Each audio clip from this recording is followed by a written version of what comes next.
Hello everyone, welcome to the internally screening review of Kwaidan, 1964 film by Masaki Kobayashi. I'm Rupert. My name's Adam. Yeah, this is a Hooptober objective. We're covering 2 in this one. We need 1 folk horror film. I think we actually needed 2, and this is one of them. And we also needed a film set in the woods, and there's no shortage of horror films set in the woods. This is a Japanese folk horror film by a director we covered, as I said, I think I said Masaki Kobayashi. We actually recently covered Harakiri on our podcast, so check that out. This is a very different film to him. I mean, most notably, I guess that it's an anthology film. It's a horror film, and it's in colour. So it's kind of an underrated gem, in my opinion. I've actually seen this one before. This is your first time watching Kwaidan, but you are now somewhat familiar with the director. Before we go into, we're going to have to take this segment by segment, just by nature of the film. What were your overall impressions of Kwaidan? Well, I was very impressed by it. I really appreciate Kobayashi's use of sets, like visuals. His like the scores were fantastic. The atmosphere throughout was impeccable throughout each of the shorts. But I will say, I think the film starts really strong with its first 2. There's just something particularly special and particularly enveloping about the dread you feel from those shorts. And then the third, whilst interesting, is just not as, I guess, emotionally captivating, and it leans on some slightly more comedic elements, and it didn't sit as comfortably with me. I don't know, I just didn't find all the elements layered together as neatly or as effectively as the first 2. And then the final piece we have, I think, is an interesting aside, but it almost feels like an interlude. It almost feels like something that would have been better placed in the middle of the piece, because it kind of seems to service a more meta point about the film itself and about folklore storytelling. A very interesting idea to include. I was wondering if the film was going to do it by that point. You almost wonder if the film should be even longer to incorporate as many of these Japanese folk stories as possible, because you know, if this is the quality that we got from just 4, I feel like we've almost missed out on the opportunity to see countless others retold in the same style. So I mean, overall, yeah, fantastic watch, but it does trickle downhill from the midpoint onwards. I agree. I mean, the first 2 to me are sort of among like sort of my favourite Japanese horror stuff in general, because I think they're just so strong. Yeah. And I agree. Yeah, throughout the film, even in the segments that are weaker, the film is super creative in how it's presented, how it's shot and edited, which you can see in Harakiri also. The use of colour is like constantly just amazing. Yeah. I guess particularly in the first 3, I think the colour just looks like stunning, and the sets, it kind of has this almost stage play quality to it, because the sets are obviously sets, but it really doesn't take away from how beautiful it looks. No. Especially in the second one, but we'll get to that. Yeah, the sound design as well, I just think is amazing in this film, which is something that's also really good. Something that Kobayashi uses a lot in his films is this kind of extended silence with something. Yeah. And it particularly, well, I guess this is our point to move on to the first segment of the film, the black hair, which is quite a fascinating story about this is sort of like almost like a weird alternative take on Harakiri in a way. It's about an impoverished samurai who just abandons his wife because he's so ashamed of how impoverished they are. His wife, who clearly completely loves him and dotes on him, she just abandons her, and he goes to a richer family who have offered him a marriage with their sort of unlikable daughter, who they're just trying to get rid of, basically. And he begins to regret his decision, and he, I guess, mild spoiler alert, makes his way back to his wife, and things are not as they seem, shall we say. Not quite. Yeah, this one, I think the black hair is, there's something just really spooky about it, and I was talking about the sound design, because the way this opens is, immediately you're kind of in the atmosphere, because it's like complete silence, and there's just like this like odd cracking noise that you can hear, and then when you, so you're kind of like, what's going on here, and then when that is reincorporated back in towards the end, it all makes sense, and it just completely unsettling. I think this is just a great way to open it. I mean, continuing with the silent stuff, like it's strange, because at the first you think it took a while to get used to, because I was kind of expecting more diegetic noise to be coming through, and like a lot of these films are ADR, so I was expecting like they any sound effect you hear has been added in afterwards. So in a strange way, it sounded like it was like missing a track worth of sound effects, like they didn't put in footsteps or things like that. And then the cracking noise it almost sounds diegetic, so it's like they've laser focused in on one specific sound, but it's not necessarily a specific sound that anything on set is creating, which is what's so curious about it. It's almost like you're looking for the cause of the root of the noise, and I guess the root of the noise is, in a more metaphysical sense, the unsettling horror. You're searching in for the dread, right? And it leaves you anticipating it in a really clever way. I think it's definitely a choice on purpose. Oh, 100%. Because if you see, like in Harakiri, for example, it's a bit more immersive. So like there's a lot of noise from like the wind, and that they use footsteps a lot in that film as well. I think that it's like it's interesting, because you're right, it does kind of maybe throw you off a bit when you're like, why am I not hearing these noises? But it's clearly purposefully leaving this stuff out, because these do kind of have an almost sort of fairy tale, Grimm's brother kind of aesthetic to them, right? Yeah. Where it's not super real. It's not supposed to feel very real. And I think that some of the emission of sound is really crucial, because it just makes it kind of makes it feel unique, and it gives it this atmosphere about it that is just like uniquely unnerving. Well, and that magical realism is like really hammered home by the sets, particularly the matte paintings in the background of the sets, which is what is like very immediately apparent again. It's not something the film really hides from you. It's not like trying to disguise the fact that you're not out in feudal Kyoto or whatever. You are on a set and it's a painting, but like on one hand there's a claustrophobia element to it. You feel hemmed in, you feel like you can't really escape the situation. The character doesn't really have anywhere to go, is trapped in their own predicament. And also it kind of transforms the landscape into a kind of imagined idea of what feudal Japan would have been like, which again it is clever in so much as that is how we remember things. We remember things in this like strangely kind of unreal way. Our memories aren't perfect. It feels very dreamlike, doesn't it? Yeah, exactly. So combining that kind of dreamlike quality with horror elements, it really twists. I guess a modern horror equivalent could be something like Mandy, where you have this completely bizarre backdrop to like very visceral, violent horror. I mean, obviously drastically different tone-wise, but visually I feel like they might be drawing from the same place. And that's something, but both sound design and visual design continue throughout, which I'm very much looking forward to talking about it with the next one we're talking about. Well, I guess this is sort of light spoiler territory, or you could probably watch the whole segment on YouTube, I imagine. So I just recommend you watch The Black Hair. It's really, really good, really tense, and I think it's actually just genuinely quite scary for something that was made in the 60s. One thing that I really like about this is that it's very emotionally intense. That really adds to the horror, because the acting is great. I don't know either of the actors. The guy, the samurai, when he comes back, you can really feel the annoyance when he's with the person he ends up leaving his wife for. You can feel how annoyed he is and how much he regrets his decision. And this is a short, so it has like a very short amount of time to give him this character arc, right? And you can really see it on his face. He doesn't really say a whole lot, but my god, you can see it on his face. And then when he goes back to the house, it's really like dilapidated, and like the floorboards are like falling apart, and like it looks rotten. And then his wife is there, and they kind of have this really kind of sweet, beautiful reunion with each other. But something's off, and she seems to know something's off.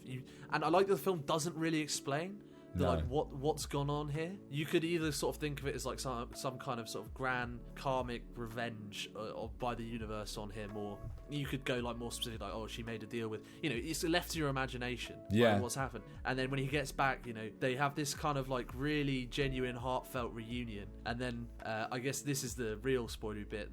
After he falls asleep, he wakes up, and she's gone, and it's just her corpse.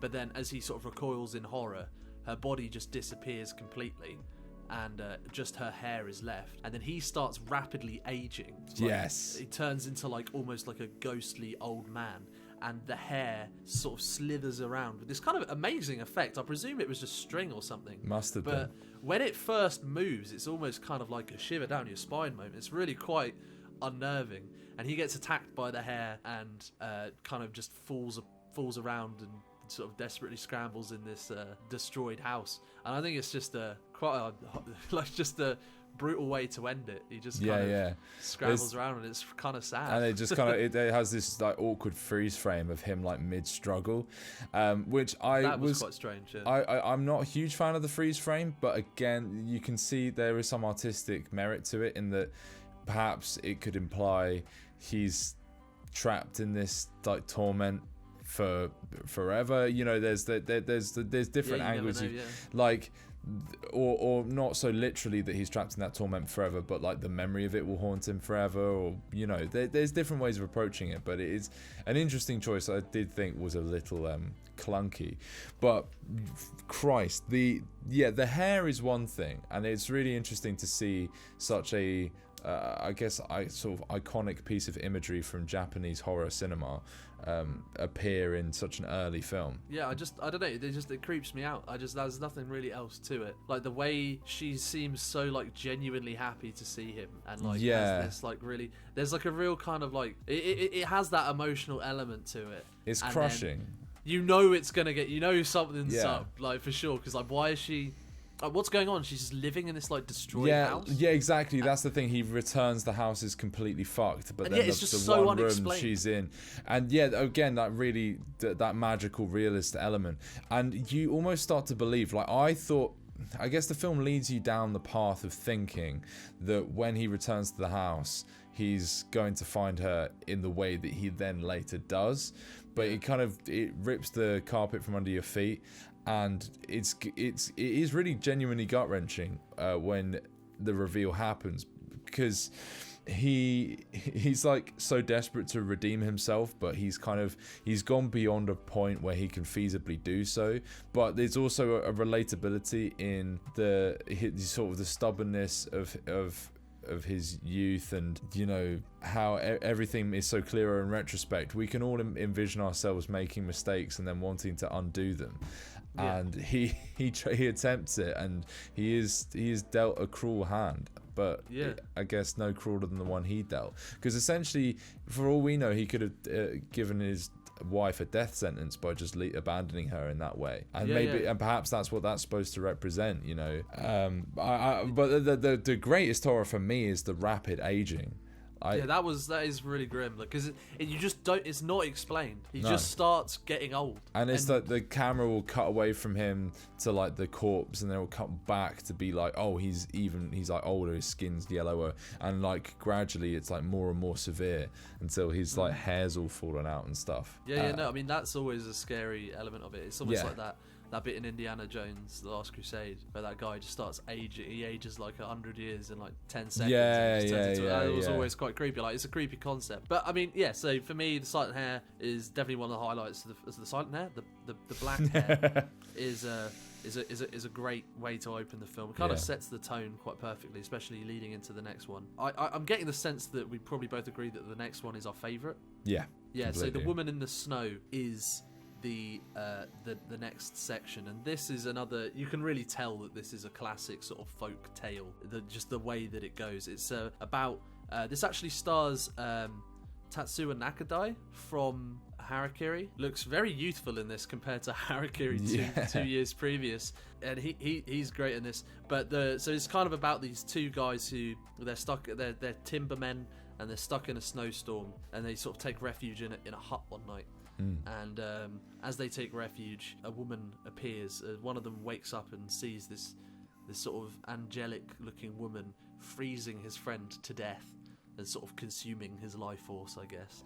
And she sort of turns to him and says, you know, I would do this to you, but you're very young and you're very handsome, so I'll let you live. But if you ever tell a living soul, I'll know, and I will come and kill you if you ever tell anyone about this.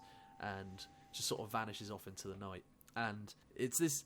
I mean, for a start, I just think the way this film opens with the snow, looks so amazing. This film is, by the way, also based on the different seasons of the year. So okay. The black hair is an autumn one. This is the winter one. The snow looks amazing in this, and you have this incredible set, one of the best looking sets I've ever seen, where you have this like amazing lighting. You have all of this like fake snow, no idea what it actually is, but it looks amazing. It does. And you have this like painted set, and the sky is just like this kind of weird abstract painting with these like eyes in it. That was genuinely the most frightening thing of all of it. Like, and it was.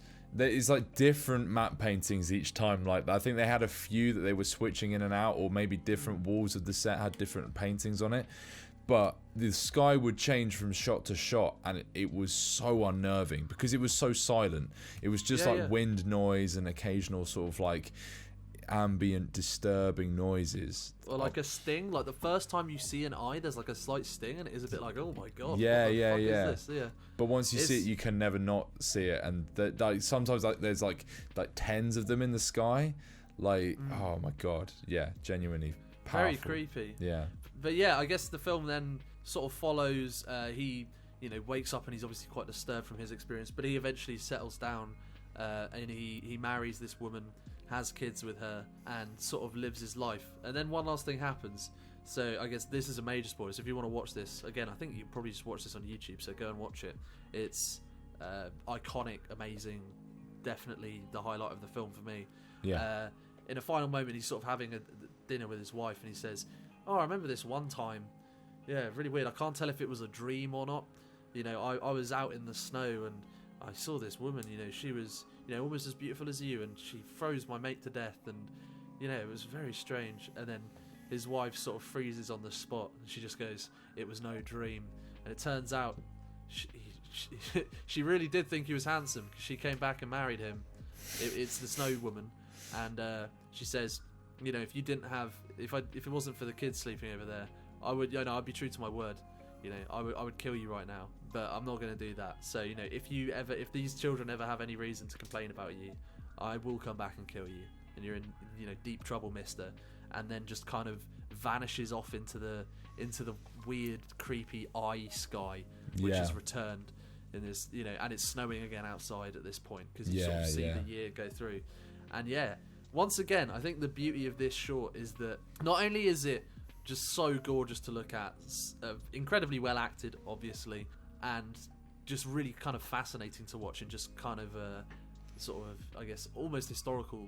These are the stories that people would tell each other, I guess, in Japan. Yeah, it's fascinating in that respect, but also it does have that emotional sort of punch at the end. It's almost a little bit Twilight Zone-esque, with that kind of like, wow, you fucked it moment at the end. Yeah, you married the demon the whole time. No, I love that, because when he meets the woman, like pretty much immediately after he is, spared, and he's like traveling back to the town, he's like walking along a river, and he sees a woman. He's like, where the hell are you going? They like kind of strike an unlikely conversation, and from there an unlikely friendship, and so on.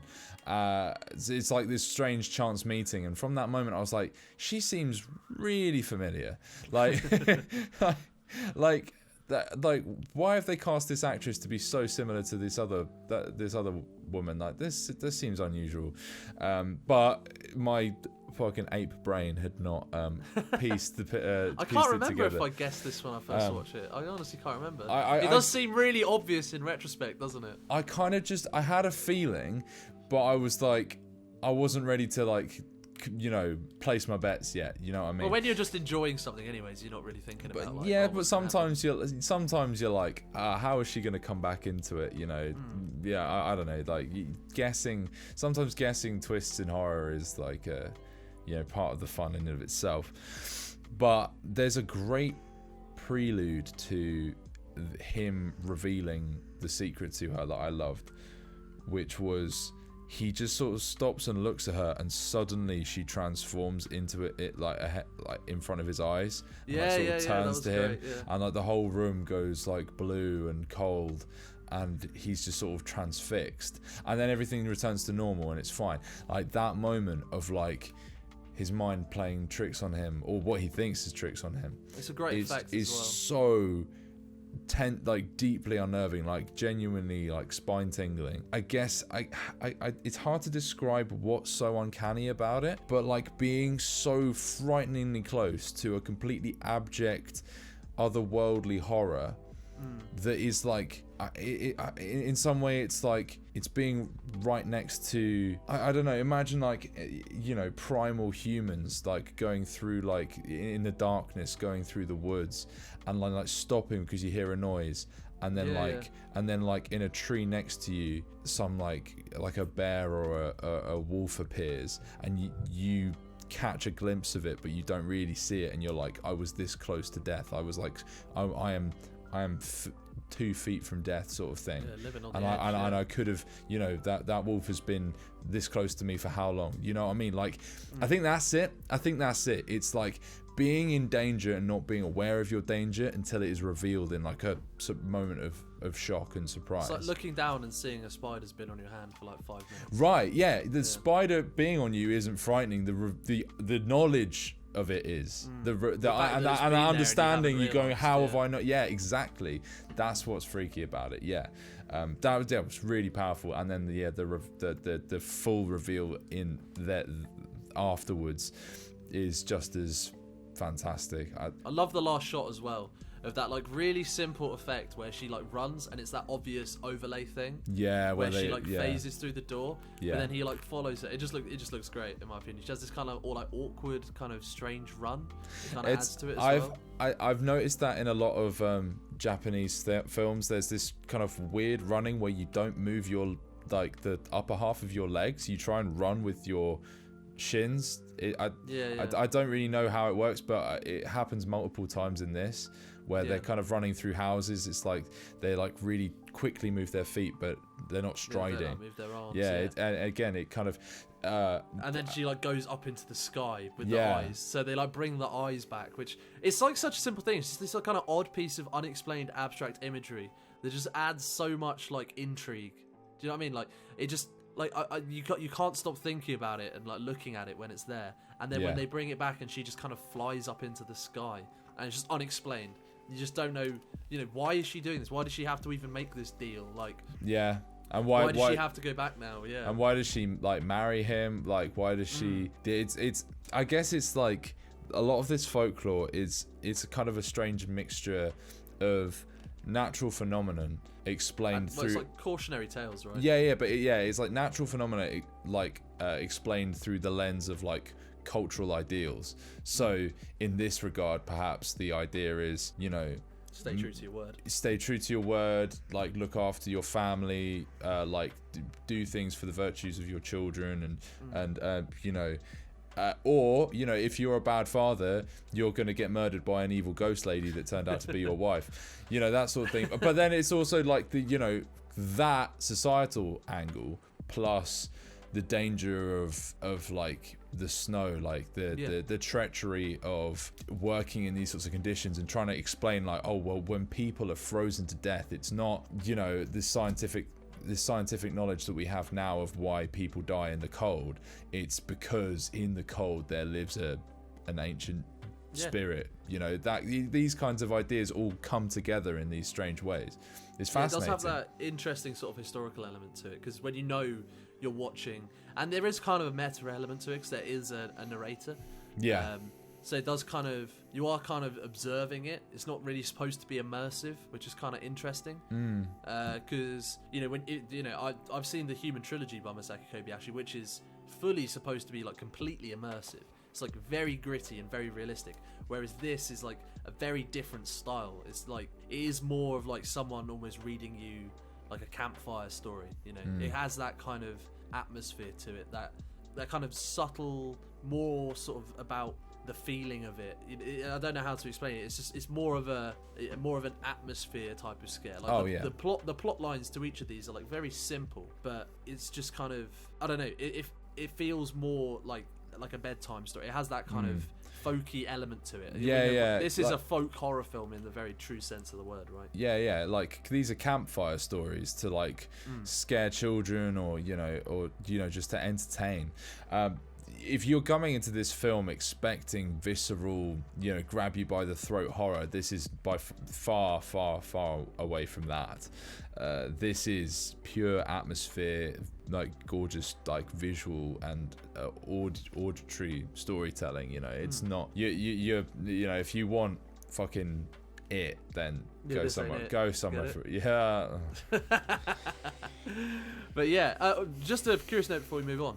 This one was edited out of the US version. I heard about that. They just cut this one. Of all of the ones to cut, they chose this one, which is infuriating and just incredibly annoying to me. I hope whoever made that decision either got fired or is fucking being punished. I wish you a very merry not job. Next one is Hoichi the Earless, which, as I understand, doing a little bit of reading around this, is actually the most famous story of these 4 stories. I think this is like one of the most famous and well-known of the stories, which is a story about a blind man who plays the biwa, and what he does with the biwa is he tells the story of this ancient naval battle. And the interesting thing about this story is that the first segment of this story is maybe my favourite part of the whole film. Just the sung part. So it sort of opens with Hoichi sort of singing, and there's this sort of flashback to the naval battle as he's kind of doing this singing narrative style, and he's playing the guitar in this kind of solemn way, and it has this absolutely insanely amazing looking sort of action sequence.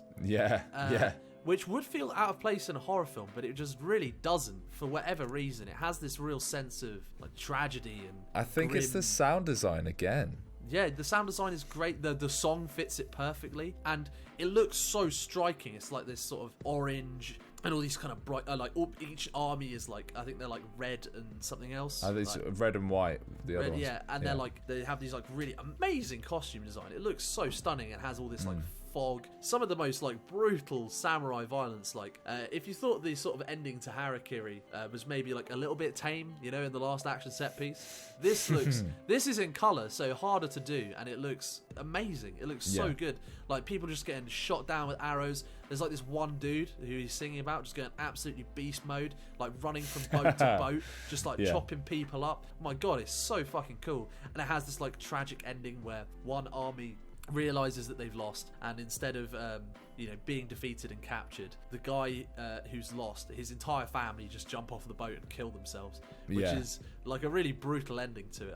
What did you think about the opening sequence? I thought it was fucking awesome. Oh, fantastic. Yeah. I love the singing style that Hoichi goes for. It's completely bizarre, and to a Western audience, like very, very completely, it's completely bizarre, but it works so effectively because it feels like lacking in rhythm. It's kind of oddly formless because it is telling this story in such a literally descriptive way, but he's like wailing, like he's crying. It's he's so like expressive. It's amazing.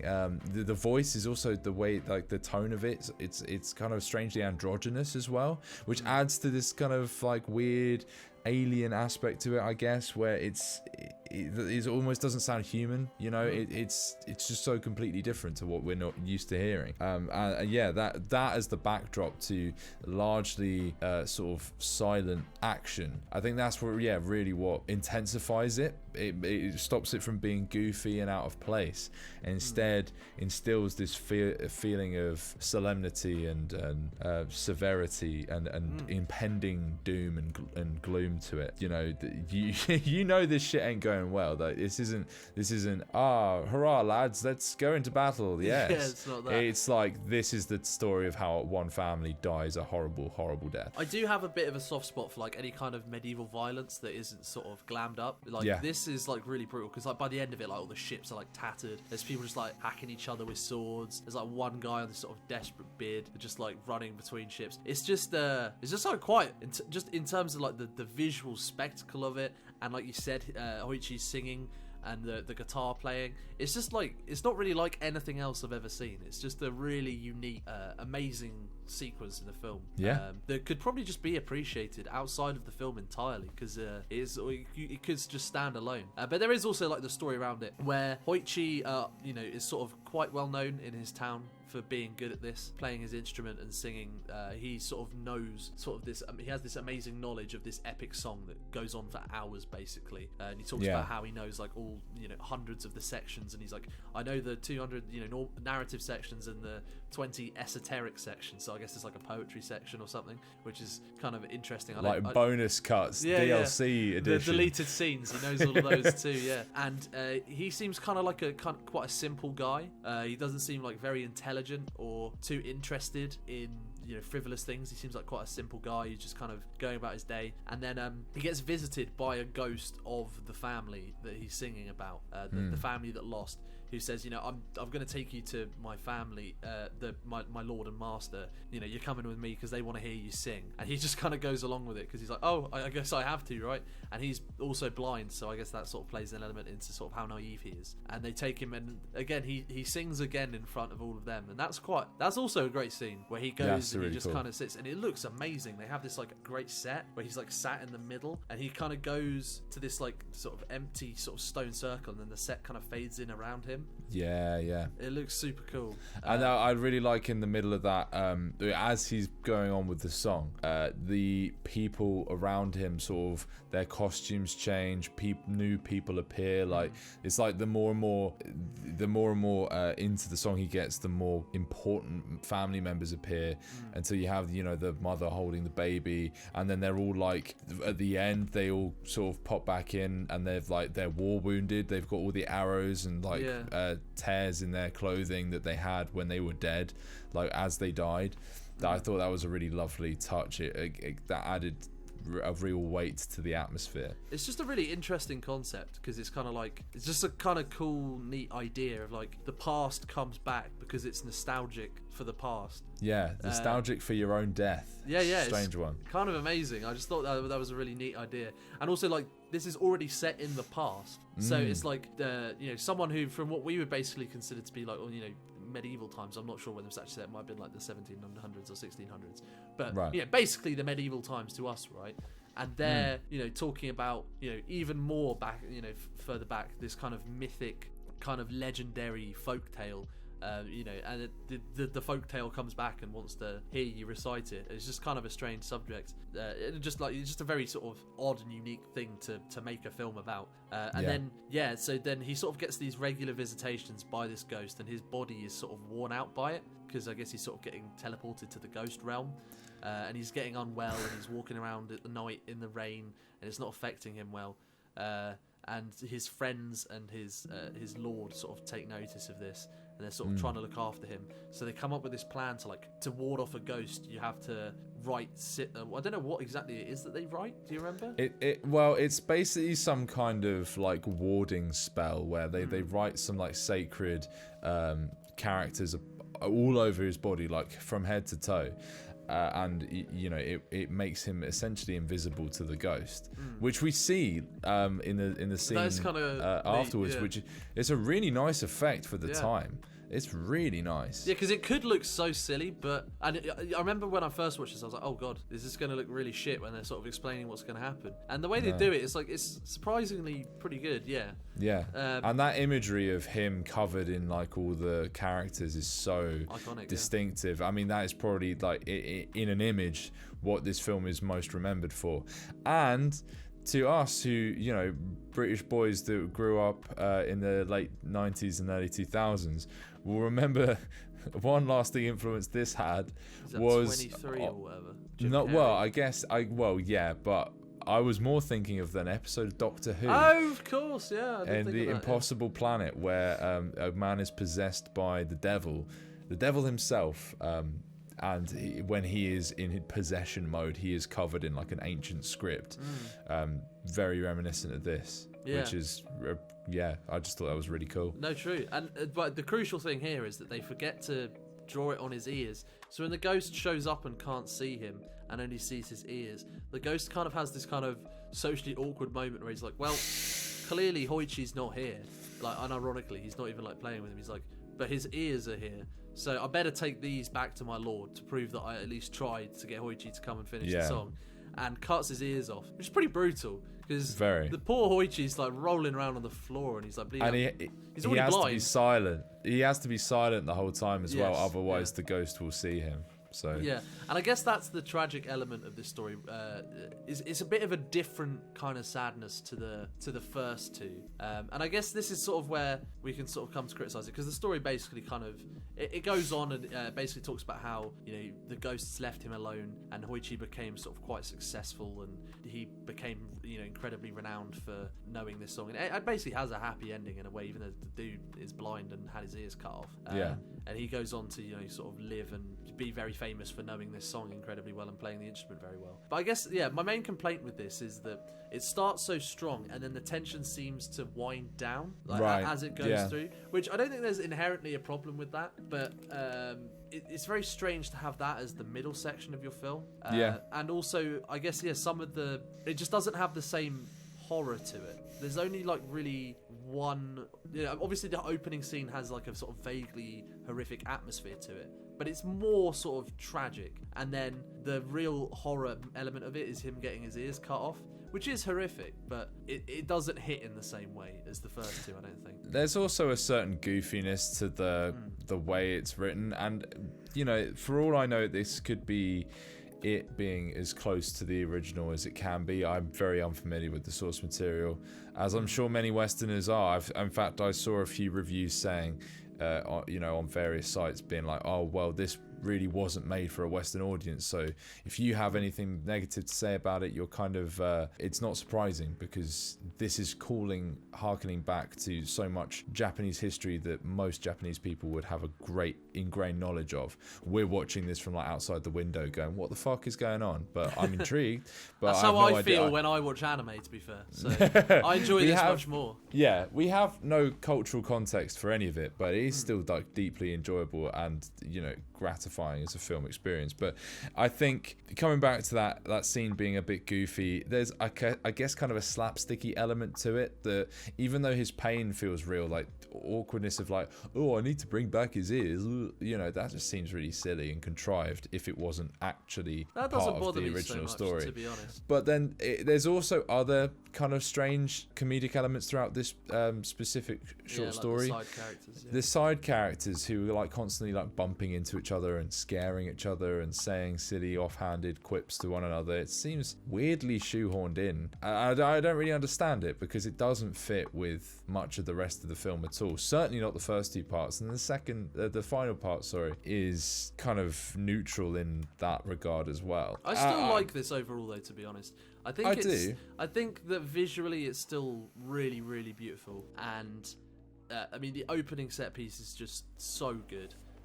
And I like the idea of like this being set in this place where this horrific event has happened, which they sort of set up in the beginning, and it's just like the sea is just kind of haunted. Oh yeah, and they keep finding bodies in the like oh, another body's been taken by the sea or something. Yeah, which is a weird like side point, but it just kind of is quite threatening and grim. I like the atmosphere of it, and I think the guy who plays Hoichi does like I think he like plays the role really well. It's like quite a simple role, but his singing is just amazing, and that's kind of like I really enjoy him doing the song that kind of happens like sort of two or three times throughout the section. And I actually like of the side characters. I agree the comedic ones that just feel a bit unnecessary. They don't really add anything. But I like the Lord and his assistant. I think they were both sort of likable and sort of played their roles well enough. But I would agree, this is definitely like not as good as the first two, but I still like it. And it's, if you're going into this and looking for like historical gems, I think this might be your favorite section. So. Oh yeah. Well, that's a good point. If you're looking at this film from a completely different perspective, then yeah. And I guess the film works very well for that in general. Not only that, but because of its age, even relative to now, it's kind of an interesting look back at what Japan in the 60s felt, or like, Kobayashi putting out these, along with Harakiri, these kind of twisted visions of feudal Japan that weren't so glamorous. You know, it's really valuable for that perspective as well. So the next section, the final chapter of the anthology, is In a Cup of Tea, which is quite a sort of strange way to end the film. But basically, it follows once again a samurai who, I believe, he's waiting for his lord. He's sort of involved with the security of the sort of palace house that his lord lives in, and he drinks a cup of tea, which after having looked in the tea seems this kind of ghostly reflection in it, and sort of is weirdly sort of mentally sparring with it for a bit, and then just drinks it out of anger or resilience. It's kind of hard to tell. And then later that night is visited by the ghost in the tea, sort of tries to raise the alarm, and everyone sort of says, dude, what the fuck is wrong with you? They all laugh at him. No one showed up. What the hell are you talking about? And then he goes home, right? And then like 3 ghosts show up, and they're like, you know, they challenge him to a duel, which he mostly seems to be winning. And then the story cuts off, and the narrator is talking about how it's a shame that whoever wrote this story didn't finish it. You know, because, you know, when we try, because it's very sort of strangely meta in that way, because the narrator throughout is sort of talking about the past and how this story might not be true, but, you know, there will always be an element of truth in, you know, something that was written by someone. You can always learn something. And then it goes to the publisher of the book, sort of coming to talk to the guy who wrote Kwaidan, I guess, or is writing the film, or whatever it's supposed to be. Yeah, maybe. Yeah, and then they show up and they're like, oh, wow, he's not at his desk, and his neighbour's there as well. He's like, yeah, I haven't seen him in ages. And they look in like this barrel of water, and the author is sort of spookily sat in there looking at you. It's a very strange way to end the film. I don't really know what to make of it. His soul is trapped in the water in the same way that the ghost's soul was trapped in the tea at the beginning. That one requires a little bit of decoding, and I've seen people give like quite eloquent explanations of the various you know, deeper meanings or proverbs behind all of the you know, the first 3, and then it comes to the 4th one, like, and it's just like, I guess don't drink another man's soul in a cup of tea. Don't do that. I don't think it's bad. I think that it could have been better with a bit more time given to it. Because you never really get a real sense of the character of the main samurai guy who makes up most of the segment, and the, you know, his beef with these ghosts seems kind of sort of situational at best. And yeah, it's quite true. There isn't much of a, what the first 2 in particular, but also the 3rd one to an extent, I think does really well, is this kind of sense of horror combined with like a kind of specific feeling or emotion. In the first 2, it's kind of like this feeling of like love particularly, which I think is what makes the first 2 so involving. Is, you know, they kind of involve love and betrayal particularly. And then the 3rd one isn't so much about that. It's more about sort of like nostalgia and regret, and, you know, the horrible, then sort of the mystery of the past, and it has like a different vibe to it that I still enjoy. With this one, I don't really get as much atmosphere from it, so I don't really enjoy it as much. Though I do think the final moment of it is quite funny and I think it was supposed to be. It kind of has this strange. It just feels like a very strange way to end the film to me. I don't really know how to say it. Yeah, no, it sits at odds with not only what you've seen but previously, but what you would naturally expect from a conclusion.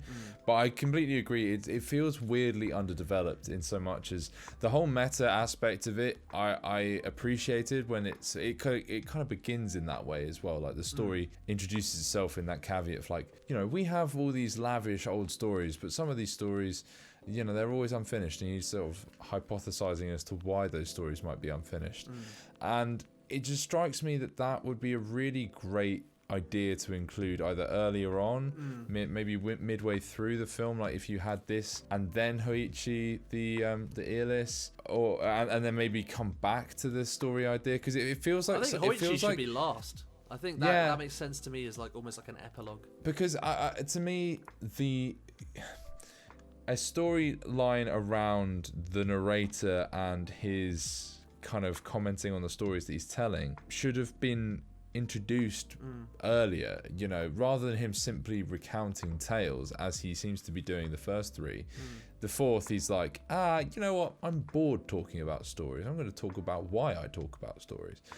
Which is interesting in of itself, you know, exploring the form and again, which is something that seems to be Kobayashi's MO, like really sort of digging deeper into the history and the root of a lot of, I guess, Japanese norms, like things that are accepted cultural staples. He goes, well, why is this the case?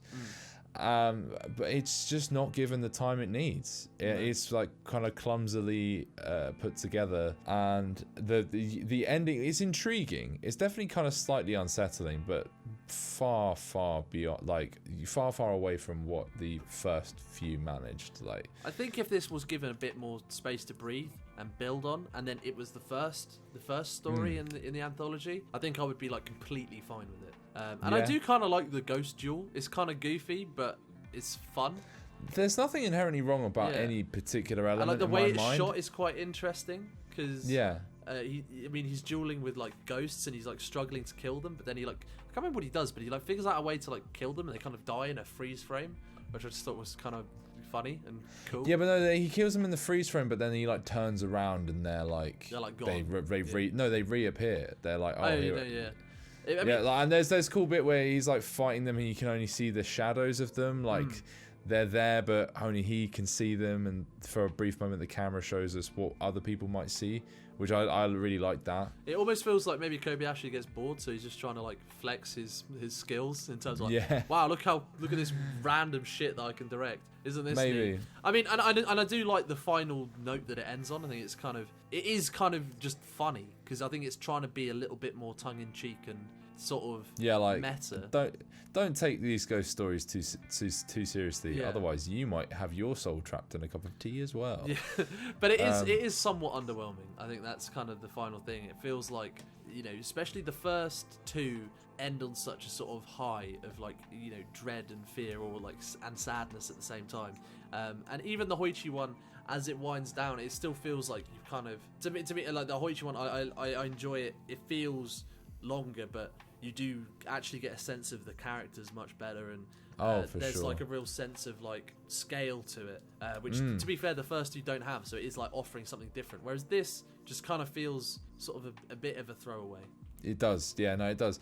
And yeah, like I said, it could easily be remedied by the fact that if it was just afforded another 10-20 minutes of development where you really got an understanding of the relationship between like why he appears. There's a line where the ghost says, "Do you really not know who I am?"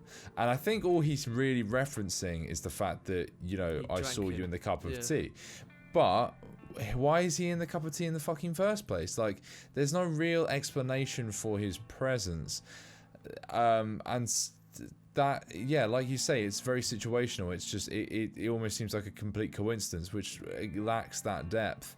You know, you could make the same argument for the woman in the snow, but the point there, I think, is it just works better though. There's more of a natural, like a man versus nature kind of thing, like a spirit kind of doing its, like, you're like wandering into its territory, and it takes, you know, it's more of like a visual representation of death than it is just like an unknown spirit. She comes back because she like loves him, so there's an understanding sort of sense there that she comes back and she falls in love with him, so that there must have been a reason there, and leaving it unexplained in that story really adds to it, because if she then went, I'm from the demon portal 453, and I made a pact that this is the logistical reasons why I can't go back, and you broke the promise. So there it really works, whereas here it's like, now I just don't understand the character motivations. It's harder for me to invest in. And because it's so meta, it almost feels like you're kind of not supposed to care about that, but there isn't enough there to kind of tide you over as a viewer. It feels like an introduction to or a finale to a different set of stories, you know, that has been more explicitly exploring a meta narrative from start to finish, rather than one that feels weirdly tacked on at the end. Well, I guess the positive note that I'll end it on is basically that with this film, what I like so much about it as a whole piece is, even with the kind of wavering quality in the second two, the sort of the final two sections, to be honest, like, for a, what is it, like almost a 3-hour film? Is it a 3-hour film? It is a 3-hour film. Yeah, I felt like I could sit down and watch like 5 more of these once it's finished. Personally, It's true. I there's something that the atmosphere of this film is so unique, even with the wavering quality, that there's just this kind of this feeling that I get from it. It's like almost like a very sort of tactile film. Like it feels so unique being in its like weird little universe. That I just kind of felt gutted at the end that there was never more of these made. Even with the first 2 are just incredibly strong in my opinion, and then Hoichi is mostly great, and the last one is quite disappointing. But as a whole film, I really love Kwaidan. What would you give it, Adam? What would you rate it? Well, I think I'm going to give it a tentative 7.5. Okay. I wanted to give it the 8, and I was like ready. I had like, itchy trigger finger, and then my enjoyment overall was like waning, and I guess part of it was because I wanted more of the same atmosphere I got from the first 2, which is not necessarily fair, because just because I didn't get what I expected doesn't mean I should view it more harshly. But then again, I do think the storytelling is a bit more clumsy in the in Hoichi, and kind of it's just straight up messy. I think that's the thing as well. When a film or any piece of media, piece of art leaves you on its weakest note, it does leave that. It sours your overall impression of the piece in its entirety. So this is definitely one I want to revisit. I'd also really like to show my family, particularly the first 2. I think they'd be really intrigued by this. I cannot stress again how beautiful all of the matte paintings and things like that are. Like the sets are so well. I think that's what carries it for me, like the sets and the costumes. I just like, and I get what you mean with the final thing, because I always talk about how much I hate when a great film has a bad ending. Like that will always like lower it sort of unfairly for me, because I just love a film ending strong. I do find that less problematic with this, I guess, because of the anthology setup. In a way, that kind of makes it feel less. But I mean, that's just a personal thing. I would give it the full 8 for the record. I do really like this film quite a lot. Yeah. I mean, I just think that, like, in spite of it being an anthology, it's presented as a full 3-hour film, and it does, in some way, it does quite a good job of upping the tension and working not necessarily in a tight 3-act structure, but the tension builds. The first one is probably like the most muted, until we get to the fourth. Then the second is built up. It's like more intense. There's more like a sense of evil and a sinister atmosphere. Yeah, there's more drama throughout, rather than it just being specifically at the end of the first one. Then the third is action bang out the gate, and there's way more is way more dramatic throughout.